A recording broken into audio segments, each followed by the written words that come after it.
সারদা মামলায় দীর্ঘদিন ধরে জেলবন্দি কুণাল ঘোষ। মঙ্গলবার হাইকোর্টে তার জামিনের আর্জির শুনানিতে সিবিআইয়ের বিশেষ আইনজীবী কে রাঘবাচারুলুকে বিচারপতি অসীম কুমার রায় প্রশ্ন করেন, কুণাল ঘোষ কতদিন আপনাদের হেফাজতে আছেন? রাঘবাচারুলু বলেন, 2014 সালের 4 September Saradha tours and travels মামলায় কুণালকে গ্রেফতার দেখানো হয়েছে। যদিও তার আগে থেকেই তিনি সিবিআই হেফাজতে ছিলেন। বিচারপতি জানতে চান কোন মামলা। সিবিআই জানায়, টিটাগড় থানার একটি অভিযোগের প্রেক্ষিতে 2013 সালে 23 নভেম্বর কুণালকে গ্রেফতার করা হয়েছিল।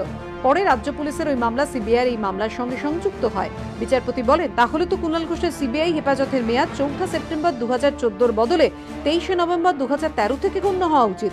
সেক্ষেত্রে মেয়াদ দাঁড়াচ্ছে 2 বছর 10 মাস 10 দিন।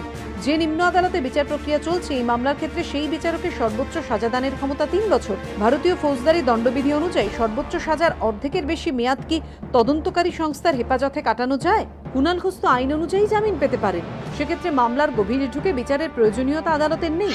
আদালতের প্রশ্নের জবাবে সিবিআই জানায়, 2014 সালের 22 অক্টোবর তারা কুণালের বিরুদ্ধে চার্জশিট দিয়েছিল। বিচারপতি বলেন, তারপরে কি তদন্ত প্রক্রিয়ায় আদৌ অগ্রগতি হয়েছে?